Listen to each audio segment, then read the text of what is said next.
आज का हमारा टॉपिक है एब्रप्शियो प्लेजेंटे या प्लेजेंटल एब्रप्शन। इम्पॉर्टेंट टॉपिक है यूजी एंड पीजी दोनों के पॉइंट ऑफ व्यू से। कंटिन्यू करते हैं। सबसे पहले हम देखते हैं क्या होता है ये definition. Abruptio placentae is defined as the premature separation of a normally situated placenta from the uterine wall after 20 weeks, याद रखना है आपको, of gestation and before the delivery of the fetus resulting in APH antepartum hemorrhage। क्या होता है ये एब्रप्सिव प्लेजेंटे, जिसको हम प्लेजेंटल एब्रप्शन भी कहते हैं। ये डिफाइन किया जाता है या फिर इसको परिभाषित किया जा सकता है कैसे, वह स्थिति है या वह सामान्य अवस्था है जिसमें सामान्य रूप से स्थित नॉर्मली सिचुएटेड प्लेजेंटा, जो नॉर्मल सिचुएटेड प्लेजेंटा होती है, उसका 20 सप्ताह बाद, मतलब आफ्टर 20 वीक्स, कब से, गर्भावस्था, जब शिशु के जन्म से पहले, है ना, जब गर्भावस्था हुई है उसके 20 सप्ताह बाद ही क्या होता है, प्लेजेंटा का असमय प्री मैच्योर सेपरेशन इसको कहते हैं। ठीक है, तो प्री मैच्योर सेपरेशन मतलब क्या होता है कि अभी समय नहीं आया है, असमय अलगाव हो जाता है प्लेजेंटा का। मतलब यूटेरस के अंदर प्लेजेंटा है, उसको कब अलग होना है वहाँ से, 9 महीने बाद, जब हम बच्चे की डिलीवरी होती है तब उसको अलग होना होता है। लेकिन 20 सप्ताह बाद, जैसे ही गेस्टेशन होता है उस समय के बाद से, मतलब 20 सप्ताह बाद ही क्या हो जाता है, अगर प्लेजेंटा का सेपरेशन हो जाता है, इसको हम प्री मैच्योर अलगाव कहते हैं या प्री मैच्योर सेपरेशन है। ठीक है, तो उससे होने वाला जो ब्लीडिंग होता है या उससे वह स्थिति जो होती है कि प्लेजेंटा अलग होती है, उसको हम क्या कहते हैं, एब्रप्शियो प्लेजेंटे या फिर प्लेजेंटा का एब्रप्शन कहते हैं। इसका रिजल्ट क्या होता है, एंटीपार्टम हेमरेज। हमने इससे पहले वीडियो में पढ़ चुका है पीपीएच, पोस्ट पार्टम हेमरेज। ठीक है, जिसको हम डिफाइन करते हैं दो अलग अलग कंडीशंस में। ठीक, तो डिलीवरी के बाद होने वाली ब्लीडिंग होती है पीपीएच, एंड डिलीवरी से पहले होने वाली यदि ब्लीडिंग है, और ब्लीडिंग ही नहीं, डिलीवरी से पहले होने वाला अगर प्लेजेंटा सेपरेशन है तो वो कहलाता है एपीएच। क्लियर है? इससे आप इस ब्लीडिंग से और प्लेजेंटा प्रीविया वाले ब्लीडिंग से कंफ्यूज नहीं होना। ठीक है, दोनों अलग चीज़ें पिछले वीडियोस में हम डिस्कस कर चुके हैं। इसके इंसिडेंट्स अगर हम देखें, जिसको फिगो क्लासिफिकेशन के अकॉर्डिंग बताया गया है। फिगो क्या है हम बात कर चुके हैं। फिगो एक फेडरेशन है या संघ है, इंटरनेशनल कोऑर्डिनेशन संघ है, या जिसके द्वारा गायनिकोलॉजिस्ट की और गायनिकोलॉजी और ऑब्स्टेट्रिक की डेफिनेशंस, क्लासिफिकेशंस जो है वो परिभाषित की जाती हैं या निर्णय किया जाता है कि सभी जगह पे इसको मान्य माना जाएगा। ठीक है, occurs in approximately 0.5 to 1% in pregnancy या ऑफ प्रेगनेंसीज। जितनी भी प्रेगनेंसीज होती हैं सबसे रेयर कंडीशंस होती है एपीएच या फिर एब्रप्शन। ठीक है, मतलब जितनी प्रेगनेंसीज होती हैं उसमें से 0.5 to 1% प्रेगनेंसीज में ऐसा केस देखा जाता है। Second most common cause of APH या antepartum haemorrhage after placenta praevia. Placenta praevia के बाद हम इसको कंसिडर करते हैं, या सेकेंड मोस्ट कॉमन केस ये माना जाता है। मतलब प्लेजेंटा प्रीविया होता है वो भी बहुत रेयर है, उसके बाद इसको माना जाता है। ठीक है, नेक्स्ट हम इसको देखते हैं, इसकी ईटियोलॉजी या फिर इसके होने के कारण क्या है। ईटियोलॉजी में हम देखेंगे इसके जो मेन रीज़न है, इसको हम प्री डिस्पोजिंग कॉजेस कहते हैं। Maternal hypertension most common cause है।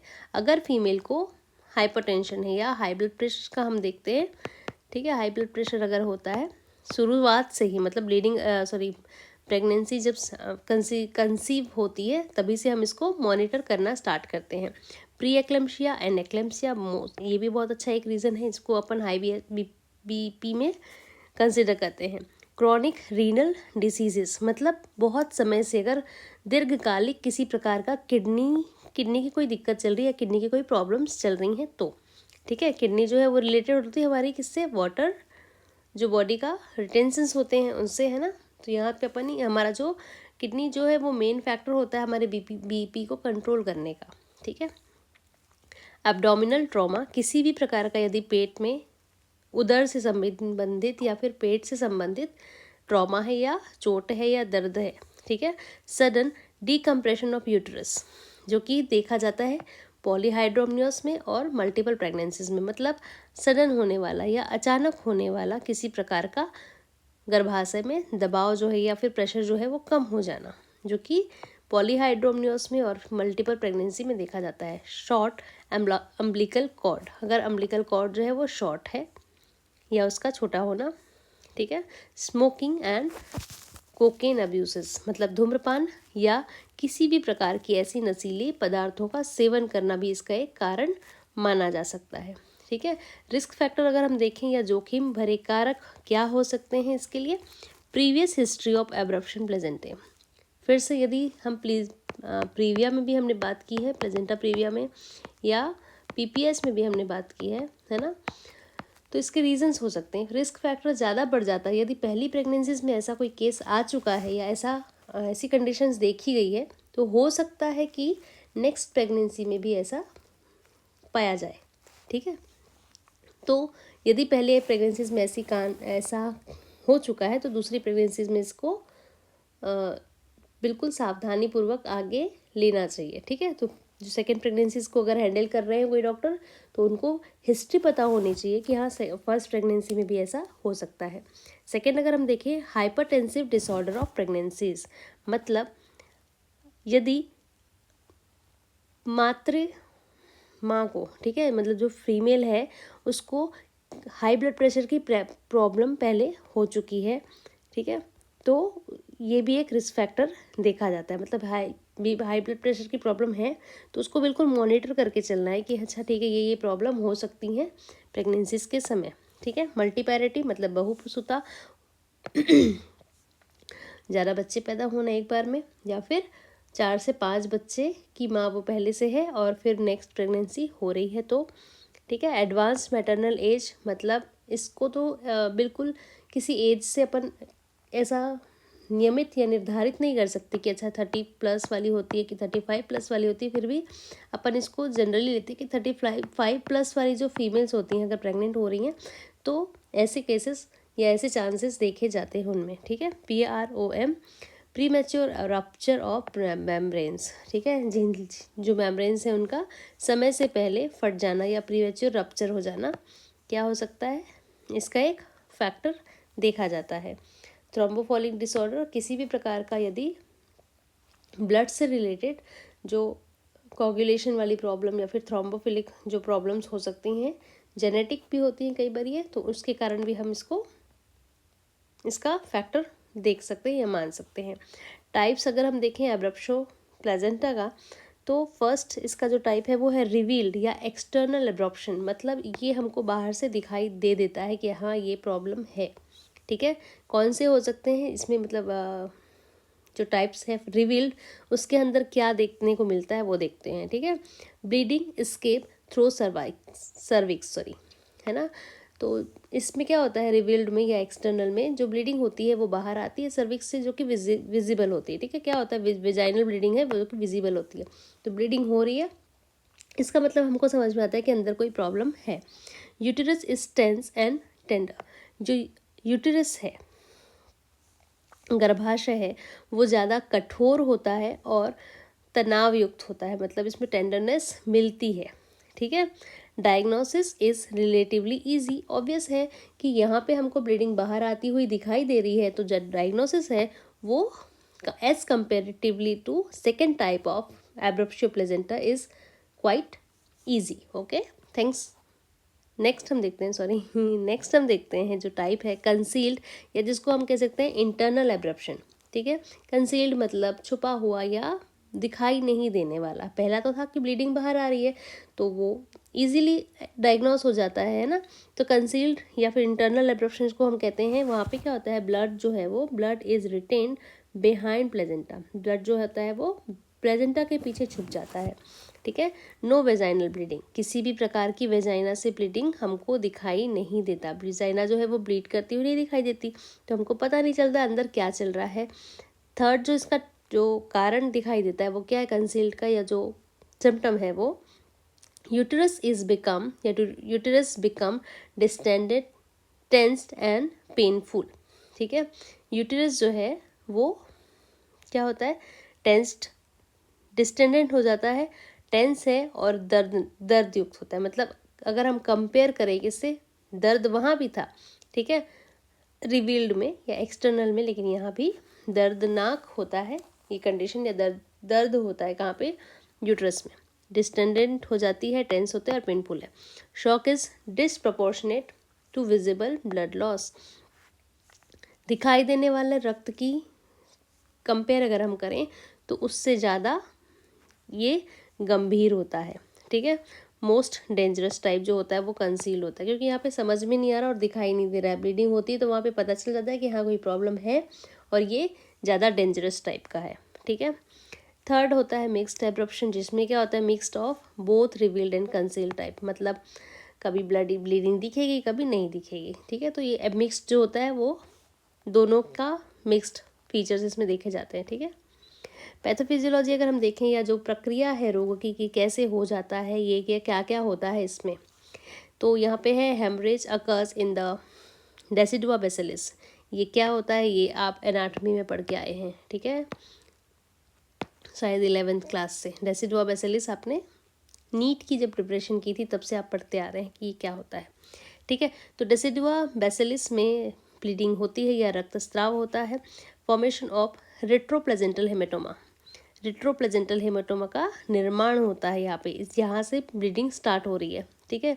प्रोग्रेसिव प्लेजेंटल सेपरेशन, प्लेजेंटा का जो सेपरेशन है या अलगाव है गर्भाशय से, यूटेरस से, वो बढ़ता है यहाँ पे धीरे धीरे। यहाँ ब्लीडिंग शुरू हुई, हेमेटोमा बना और सेपरेशन जो है वो स्टार्ट हो गया, प्रोग्रेस हो रहा है, ठीक है। कॉम्प्रोमाइज ऑफ यूट्रोप्लेजेंटल सर्कुलेशन, यूट्रोप्लेजेंटल सर्कुलेशन जो है यहाँ पे प्रभावित होती है, मतलब यूट्रस से प्लेजेंटा में जो सर्कुलेशन होता है वो यहाँ पे अफेक्टेड हो जाती है, ठीक है। लीड्स टू, इससे क्या होता है, leads to fetal hypoxia and maternal blood loss. इससे क्या होता है कि आगे बढ़ के, ठीक है, ये एक पैथोफिजियोलॉजी है, आपको बहुत अच्छे से पता होना चाहिए कि कैसे होता है एपीएच, ठीक है। तो भ्रूण में या फिर जो हमारा फीटल है उसमें, फीटस है उसमें क्या हो रहा है, हाइपोक्सिया हो रहा है, यहाँ पे सर्कुलेशन अफेक्टेड हो गया, ठीक है। तो अब क्या होता है, फीटल हाइपोक्सिया हो गया, मतलब भ्रूण को हाइपोक्सिया हो रहा है या भ्रूण में हाइपोक्सिया हो रहा है। एंड हाइपोक्सिया क्या होता है आपको पता होना चाहिए, यहाँ पे मैं डिटेल इसको समझाने की कोशिश इस जगह पे नहीं करूँगी, ठीक है। एंड मैटरनल ब्लड लॉस, माता में अत्यधिक रक्तस्राव होने लगता है, ठीक है। तो ये ब्लीडिंग यहाँ पे बढ़ गई है। अब क्या होता है, in severe case blood infiltrate uterine muscles causing Couvelaire uterus. अब क्या होता है, ज़्यादा गंभीर स्थितियों में क्या होता है, ये जो गर्भाशय की मांसपेशियाँ मसल्स होती हैं वो ब्लड जो होता है वो मांसपेशियों में प्रवेश कर जाता है और यूट्रस को क्या बना देता है, ये क्या होता है इसको आप मेरे को कमेंट करके बताएंगे, ठीक है। ये कौन सी कंडीशन है जिसको हम यूट्रस को कोवेलरी या कोवेलर यूट्रस कहते हैं, ठीक है, बहुत इंपॉर्टेंट है, ये आपको पता होना चाहिए।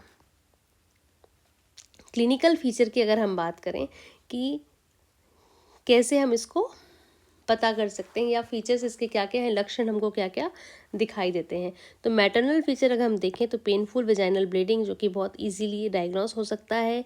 सेकेंड टाइप ऑफ कंसील जिसमें नहीं भी होता है लेकिन मोस्ट ऑफ द टाइम जो है वो ब्लीडिंग आपको दिखाई देती है, ठीक है। तो पेनफुल वेजाइनल ब्लीडिंग है, इसको आप, अच्छा है इंपॉर्टेंट चीज़ है यहाँ पे थोड़ा सा अगर आप उल्टा कंपेयर कर सकते हैं कि हमने पढ़ा था प्रीविया में, ठीक है, प्लेजेंटा प्रीविया होता है, प्लेजेंटा प्रीविया, इसमें क्या पढ़ा था हमने कि पेनलेस ब्लीडिंग है ना। तो ये कंपेयर करने को आ सकता है कि दोनों में डिफरेंस क्या है, प्लेजेंटा प्रीविया में क्या है और आपको यहाँ पे क्या होता है, ठीक है। पेनफुल प्लेजेंटल ब्लीडिंग नेक्स्ट है, यहाँ पे आपको देखने को मिलता है कि दर्द युक्त है ना, ये तो पेनफुल मतलब क्या कि जहाँ पे दर्द होगा, वेजाइनल ब्लीडिंग है जहाँ पे दर्द हो रहा है। नेक्स्ट आपको देखने मिलता है sudden onset of severe abdominal pain, अचानक से होने वाला तेज उठने वाला पेट में दर्द, ठीक है, अचानक से पेट में दर्द हो रहा है। Uterus is hard board like and tender, uterus मतलब गर्भाशय क्या हो जाता है, बहुत कठोर हो जाता है, कड़ा हो जाता है, बोर्ड के जैसा होता है, अत्यधिक संवेदनशील हो जाता है, बहुत ज़्यादा संवेदना होने वाली है, संवेदनशील हो जाता है, मतलब तुरंत कुछ भी हुआ तो तुरंत पता चल रहा है ऐसा, ठीक है। इंक्रीज्ड यूटेराइन टोन, गर्भाशय का जो है वो टोन है वो बढ़ जाएगा, ठीक है, मतलब टाइटनेस जो है वो बढ़ जाएगी। Sign of hypovolemic shock, hypovolemic shock जो है वो दिखाई देने लग जाएगा, मतलब बहुत ज़्यादा ट्रॉमेटिक केसेस या कंडीशन हो सकती है। डीआईसी, मुख्य जो गंभीर मामले हैं वहाँ पे डीआईसी के केसेस देखे जाते हैं। डीआईसी क्या है हम आगे डिस्कस करेंगे इसको, ठीक है, जिसको हम बोल सकते हैं डिससेमिनेटेड इंट्रावेस्कुलर कोएगुलेशंस, ठीक है। फीटल फीचर अगर हम देखें, ये तो माँ में होने वाले हैं, है ना, अगर हम बच्चे में होने वाले, इसको मैं लिख सकती हूँ यहाँ पे, ठीक है, डीआईसी अगर आप डिससेमिनेटेड इंट्रावेस्कुलर कोएगुलेशन,